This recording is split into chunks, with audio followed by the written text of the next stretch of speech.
y'all know what it is. The real 210, all praise to God for everything. And I'm here with my brother, MANNY Garcia, a.k.a. Manny Fest. But before we start this interview, shout out Nigel Cornerbeat. You know about it, man. You from the Northwest area, you know about it, man. So listen, man, take us back to the beginning, man, where it all started from.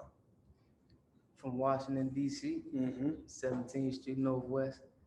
And let me ask you this. So what part of the area that's in Northwest? Uptown. Okay, Northwest. Northwest. Okay. So how was your parents, man? Like, talk about your parents, like your life growing up in the house with your parents. How was that? It was good. It was good. I grew up with my mother and my father. Both of them migrated from El Salvador. I want to say like back in the late 70s, early 80s, somewhere around that time. And you know, they was there. Absolutely. They were working hard. My mother worked in the Pentagon. Up until we got into a bad car accident, so then she became disabled, wasn't able to work. Then my father, he worked in the construction field up until he got laid off. You know what I'm saying? He was like basically a little too old for them to have there, but you know they worked hard. And I remember in high school, your parents were featured in the history books, man. Like, can you give me the spiel about that? Expound a little more about that. So it was an article on my mother and father, and also on like my siblings, like basically just my family. This is like when my mother was pregnant with me. Right. And so you know the history had continued after that. But it was an article, you know, basically describing a modern family coming from El Salvador, planting their feet in the United States, and just trying to find their place in this country and stuff. And it's been a while since I read the article, but it was a good article, and it's amazing because like people like you remember it, for sure, bring it back up. Absolutely, it's kind of like I'm proud of it. I'm proud of it. Have you been to El Salvador? Yeah, I grew up going. Just going back and forth. Like I go a few weeks at a time every year. I haven't been in a while. Like since I was like 12 years old, because my mother started getting worried about the like gun violence and like gang banging and all that stuff over there, especially because like somebody from our area sent their son over there, and he got killed. Like never came back. Yeah, it was bad. His mother sent them over there on some, I want to get you out of these streets. Sent them for a better life type stuff. Yeah. You go over there, ain't nothing changed. Went back. Yeah, exactly. You definitely understand that. So how was your household? Like, did you you got a big family? You said you got what, 7 siblings, right? I got 8 siblings. 7 from my mother and father, and then an older brother on my dad's side. But I grew up in a household like I'm the youngest out of 9 kids, right? So like by the time I was like getting older and actually being aware of what's going on, most of my like I want to say about 3 or 4 of my siblings was already like doing their own thing, like had their own place. 2 of them had kids already and stuff like that. So it was like some of my siblings, the older ones, played more of a role of raising me alongside my brother. Alongside my mother and my father. And then like the ones that's closer in my age, they was around. And I grew up with them and stuff. Absolutely. So you got a pretty close knit with your family. Pretty close family. It's a close knit family. They it's different now. Like times changed, but yeah, we grew up close knit, and like I said, one of my sisters, she's like my mother. Absolutely. I had my mother. For sure. So how were you in school, man? Talk about your school history, man. How was that? School, I was like distracted a lot. You know what I'm saying? Like I always had a lot of other things on my mind, but I always had the potential in school. It's just that I never applied the potential enough for me to excel beyond what I did. But I was able to tap into that when I went to prison. Absolutely, you went to prison. Okay, cool. We're gonna get into that, but since you brought it up, we're gonna get into it. So, what did you go to prison for? Like, what was you convicted of? Well, I was charged initially. It was 19 years. I was 19 years old.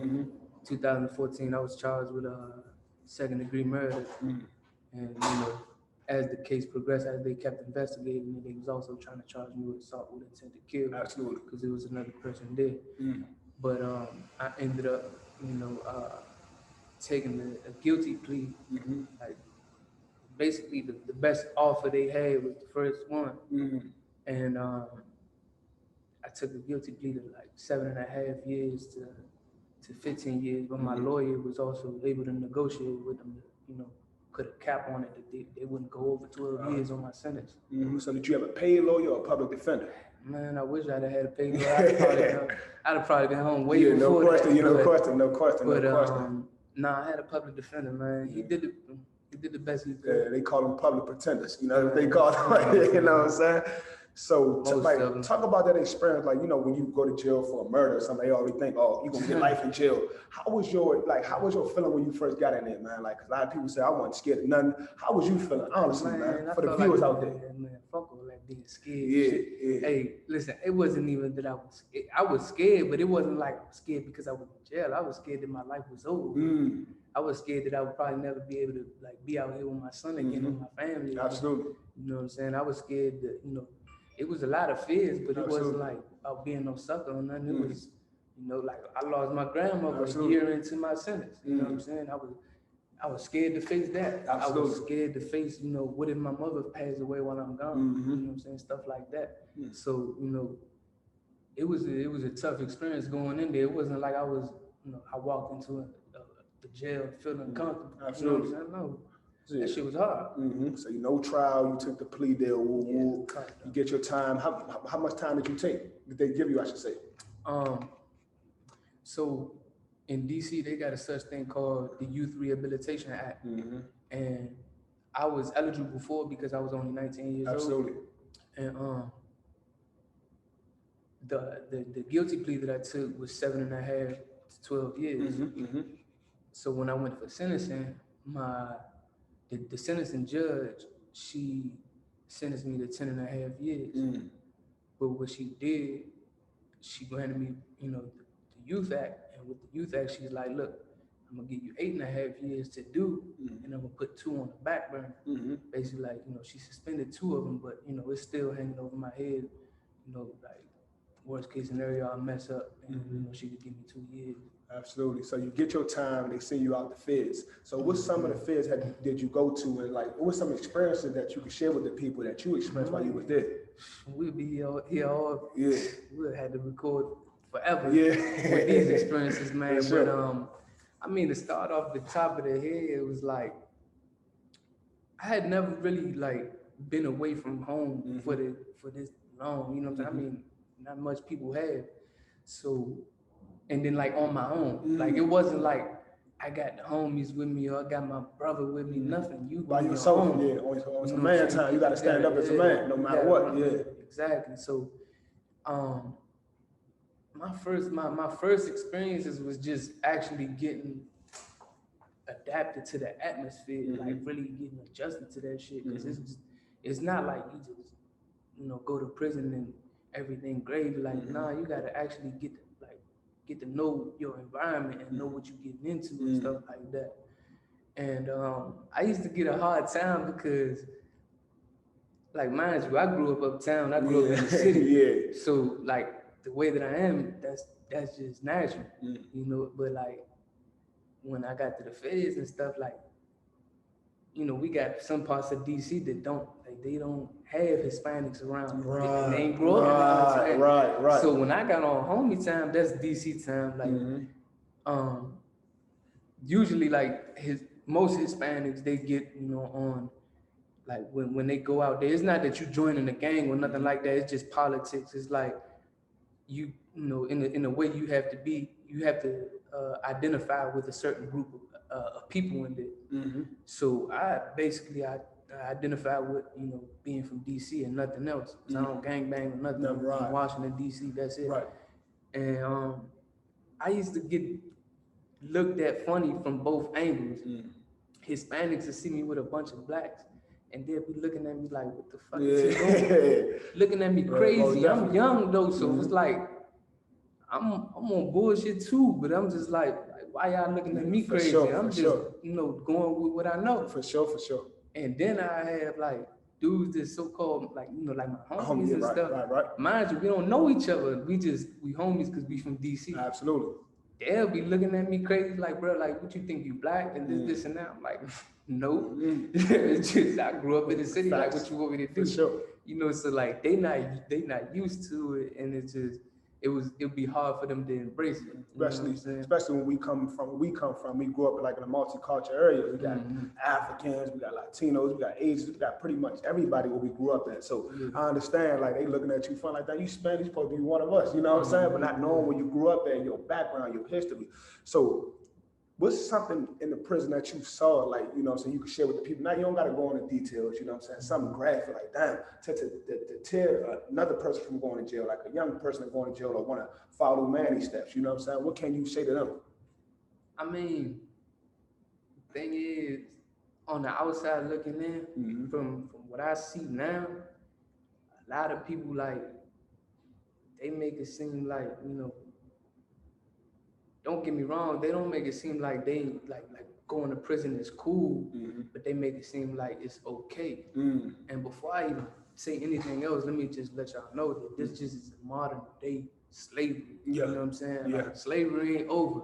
They just you know, basically restructured it. They making it look like it's non-existent, but it is. You fuck up, you break the law, they take you to jail, and you become a slave. Absolutely. You know Absolutely. So, you know, that's one thing. If you don't want to be a slave to nobody, make sure you don't go there. Absolutely. You know? Absolutely. Go ahead. And I'm gonna say this though, man. Just coming from where we come from, bro. We can look at two sides. Like for me, I graduated college. You know, I did my own thing. I never joined the streets. I got a lot of family in the streets, and I grew up, you know, in it. It was in my front yard and my backyard. So that's all I saw. And a person like you went to jail. You got locked up for the things you got locked up for. But just for the people out there, you could be whatever you want to be. Be your own person. You ain't got to follow nobody's path. Do your own thing. You get respected more. You don't got to go to jail. You ain't got to, you know, commit 1,000 murders. You ain't got to do that. Be yourself. Be your true identity, man. And once you're your true self, you're going to win regardless. So, yeah, man. So yeah, you said those experiences you faced in jail. What's some accomplishment that you made in jail? I know you said you got your GED. Talk about that. How that come about? Man, listen, sometimes it's amazing what you could get done in the midst of chaos. But, like off the break, like when I went to jail and I knew I wasn't expecting to get out anytime soon, but I also wasn't expecting to get out as soon as I did, you know what I'm saying? So that was the blessing, you know, like prison was a blessing and a curse to me, you know what I'm saying? Because, you know, the experiences I went through, you know, it helped me grow into the person that I am now. And so when I got to jail, I was like, all right, I know I'm gonna be here for a while. First thing I'm gonna do is I'm gonna get my GED. You know what I'm saying? Because I had every excuse in the book not to, you know, graduate or get a diploma when I was out here. But in there I ain't had no excuse. So it's like in there I was like, the only thing I could do is make myself better. Absolutely. Either that or getting the dumb shit and just pass my time being stupid, doing stupid stuff. Just like, you know, right after I got sentenced, they sent me to the feds, and you know, I just kept asking about getting into GED, and a couple dudes who already was familiar with the system and knew, you know, they gave me some guidance. They was like, look, just keep showing up at the educational building, and, you know, just keep pressing the issue. Tell them you're trying to get your GED, They gonna go off. They will enroll you based off of your sentence, and being as though you gonna be a while in here. They not gonna be in a rush to get you in there. It's about how bad you want it. Absolutely. And so me taking initiative, going into them, into the education building, telling them I'm trying to get my GED, I want to get in class, got me into class. I took the classes for a while, and, you know, I was able to focus on it so much that, you know, like I tested as soon as the next test came about, and I was ready. And, you know, I tested. I was one of the highest scoring students in the class.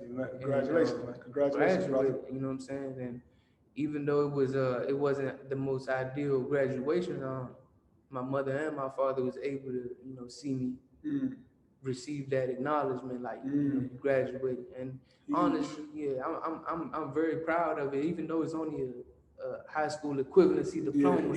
I'm absolutely proud of it, because it could have been, you know, I could have been getting into all types of other stuff in the midst of that.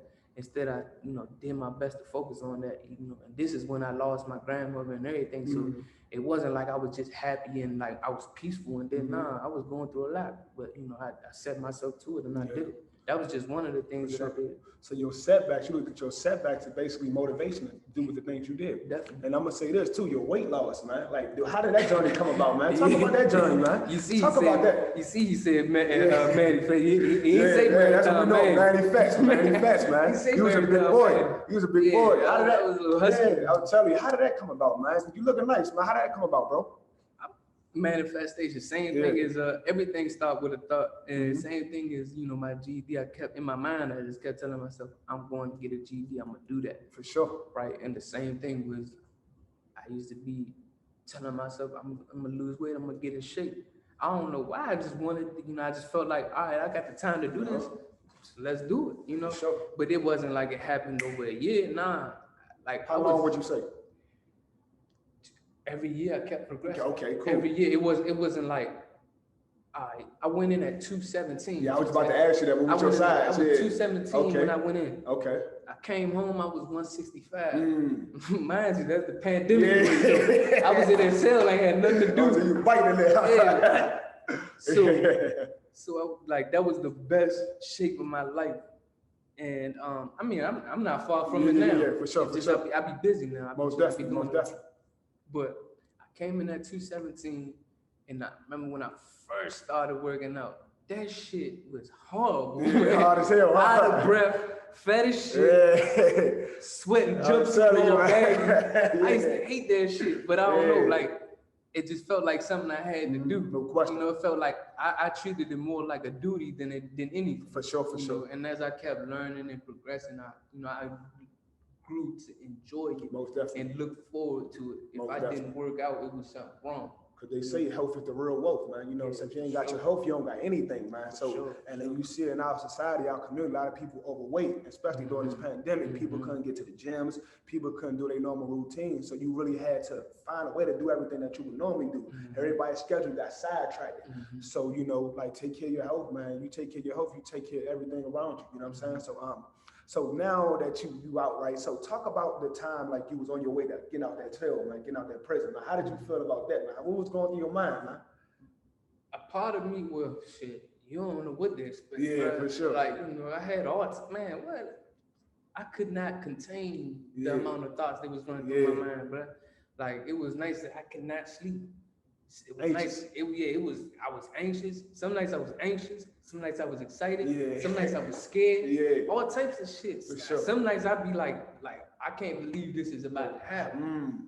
Like it was unrealistic to me. Like, I had already adjusted to being in there for so long. Right. I turned into a man in there. For sure. I grew into a man in there. So it's like, I'm just like, I ain't know what the fuck. Most definitely. I'm just like, I'm gonna just do the only thing I kept telling myself is, when I get out there, I'm gonna do the best that I can. I know I'm not gonna be perfect. I'm not no saint, but I'm gonna do the best that I can when I get out there, and I'm applying myself.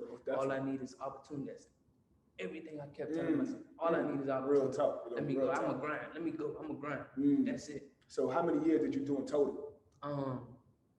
Almost 7 years. Almost 7 years. So I went in July 2nd, 2014, and I touched down March 22nd, 2021. And for a period of that, the first few months I was inside the halfway house. Right. And then up until November 19, 2021, I was on basically house arrest. Monitor your leg, basically. Right. Call it I forgot what it's called. But it's supervised release? Nah, that's not supervised release. Is like another form of parole. Okay. Home confinement. That's what they call it. And so I had that ankle monitor on my leg for some months, and like I couldn't do nothing. Like I can only go places and like that I was approved of going to. Like if I had to go get a haircut, you gotta put that shit on the itinerary a week, 2 weeks in advance. Or if I'm gonna go to work, they gotta know my schedule. It was a pain in the ass dealing with that. It felt like it was holding me back, but they say they use that method to like help you transition into society. Right. in a sense, it just felt like I just had a prison on my legs. For sure, yeah. Do everything like that you ain't never leave prison. You were still in there for real. And they, it was a period of time where they would call me and tell me I got to take a urine. Mind you, they sent me to a halfway house in Baltimore. So when I got on home confinement, I'm all the way in DC. For sure. And matter of fact, you took me. Yeah, I remember that. They called me up there for a urine. One time, my good man right here, he took me to take my urine all the way in Baltimore. I don't know. And they tell you got to be there that day. For sure. If not, you get stepped back. And it's like, it don't make no sense. Like, how you expecting a man that just got out of prison, ain't got no vehicle, got no, you don't even let me drive. You don't let me get a license. Facts. You expect me to get up there in a matter of hours. Basically, mind you, it's like about an hour away in traffic. Basically, figure that shit out on your own. Yeah, that's exactly what that's how I felt. Like they just threw me in there. Yeah, they want you to go back. That shit out. They want you to go back. Yeah, but you gotta do what we tell you to do. Basically, like, they really don't want to release you. So if you mess up, they wait for you to send. They wait for you to send you back. So yeah, man. So you out here, man. You know. So what's the first thing you did when you got released? First thing I did, I can't get in trouble with this no more. So first thing I did was like I was supposed to take the bus home, and I ain't gonna lie to you. I had my folks pick me up. First thing I wanted to do was hug my son. No question. You know what I'm saying? I seen my son, I hugged him, and I don't know, just I took it in like I just like took a deep breath and just like, you know, like damn, this is real, right? Like we had stopped, you know, we had made a pit stop on the road because I'm coming home from Kentucky, so that's about an 8-hour drive or something like that. So we had, you know, our first pit stop. Was not the ideal first meal that I was planning to have, which was McDonald's. I hate McDonald's. And I don't know why I even was okay with it. I was like, I'll grab some breakfast. No question. I got released early in the morning, but the first thing I did was just be with my siblings. When I got to the city, they threw like a cookout for me, like just my family and stuff, and just took it in, bro. Like it was like that day was full of anxiety, joy, and you know, just like it was just unrealistic. I just was taking it all in as it came. So I'm asking, what do you do for like, just for you, like Manny, like what do you do for yourself to keep you going? Like what's something you tell yourself, what activities you involve yourself in that people want to know about? Like if they see you doing like that, you do that? Like what's something you do? I mean, right now, honestly, I'm on a journey of like learning more and like, and it's like I want to learn what my place is in life. What's you know, they say your purpose. Find my purpose, but find your niche in order to get rich. Because one thing, like what you just said though, what keeps me going is that I tell myself all the time is that I can do more. I can do more. I don't settle for where I'm at. And a lot of people tell me I'm in a good position in my life right now. For sure. But I'd be like, nah, I can do more. Absolutely. I'm grateful. Yeah, I'm not content, but I'm grateful. Absolutely. You know, one thing about it, I gotta be grateful for everything I have right now, because if I'm not worthy of being, you know, of being grateful, for, like, hold on, let me run that back. Time. If I'm not grateful for what I have now, how could I be worthy of anything greater? You feel me? So that's just how I see it. I'm gonna be grateful, but I'm not gonna be content. I'm not gonna settle for nothing. Absolutely. Because I can do a whole lot more. I just gotta figure it out. Absolutely. You know absolutely. And you mentioned your son, man. Like, how much has your son played in your life as your inspiration, like motivation? How much motivation does he give you? I want to say he 110% of my motivation, man. Yes, sir. Like I was just told you, man, I was running a little late to this because I'm like, I was with him. For sure. You know what I'm saying? When I'm with him, don't nothing else matter. I'm telling you. So just seeing him as, you know, seeing that he is a spitting image of me and just knowing that he's depending on me in order for him to have the best life possible. That's, you know, that does a lot to me. Absolutely. Amen. And March made it a year since you've been home, right? Yes, since I stepped out of prison. Amen. A year, man. So we got to congratulate the brother just being home a year. A lot of people don't make it to see that, you know, that Mark being home a year. So like, what's next for Manny? Like, what's something you want to do? Something that you set out for yourself, your goals, your aspirations, your dreams, things that you wrote down in that cell. Like when you like, when I come home, when I touch down, I'm gonna do this. I'm gonna have this. I'm gonna just have all this stuff. Like, what's something that you plan to do? I think I'm a multifaceted type of person, right? Where it's like I can't just stick to one thing. Absolutely. Right? Like I love fitness. I love, just the idea of having a healthy life. And I've entertained like, real estate, like not in the sense of I got the money and I'm gonna just buy a house and sell it. Nah, but more so in the sense I used to watch HGTV when I used to be in prison, and all I used to envision is the house that I live in now. I used to just envision being able to get a loan or get some money and renovate the whole house and turn it into a rental property. Right. Mind you, it's my father's house. Right, sure. It's not my house. Sure. But I'm already taking those steps. I'm telling him, like, bro, listen, let me handle this. No question. I'm gonna figure it out. No question. It's gonna be you. But whether you decide to sell it or whether you decide to keep it, I just needed to benefit me in a way. You know what I'm saying? And that's not just being an ambitious or a greedy person or nothing like that. But it's just that, I know that he needs help. Absolutely. You know what I'm saying? My father's older. It's a lot that he can't really put on his plate. Absolutely. That's so that's one of the things that I see myself, getting involved with, and hopefully I can get some more guidance from people like you. Absolutely, of course. But another thing, I'm all right. So right now I'm a photographer. Okay. Talk about that. Yeah, it's okay. So it's something I never thought of doing. Yeah. But the opportunity to rise, and I took full advantage of it. Absolutely. So right now I'm like basically I'm getting my experience. My main job is to take pictures of cars, make it look good, upload them, you know what I'm saying, and make them presentable for customers to shop around online. You know what I'm saying? So it's a big role, even though it don't seem like it, because presentation is everything. Everything. And most of the time, like the car, like when I went and got my car, I actually bought my car and my job. But I bought the car first and then got the job because of the way that I carried myself when I went in there. The young lady that helped me get the job was so, impressed by how I carried myself, and I told her my story, and then she just like, look, I was working at a bar when I was grinding, I'm telling you. I know. On the weekends, I was working damn near 24 hours, literally Saturday, Sunday. Get it in. I get 10 hours, 12 hours straight each day, and I was just working. So I kept, I had been just saving money up, and I was like, I put myself in a position where I'm like, I bet I needed me a whip. Absolutely. I had just got my license, November 17th, 2021. I had just got my license. That, man, I ain't gonna lie to you, Slim. When I got that license and I realized I passed, I cried tears of joy. I'm telling you. I never had a license a day in my life. 27 years old, I got a license. Let me ask you this. How long did it take you to get the car afterwards? Get your whip afterwards? 11 days. 11 days. You was on a go. You I deleted Instagram and everything. I remember that. You was on your grind, like wasn't no plan. You see what he was saying? He was working 24-hour shifts, man.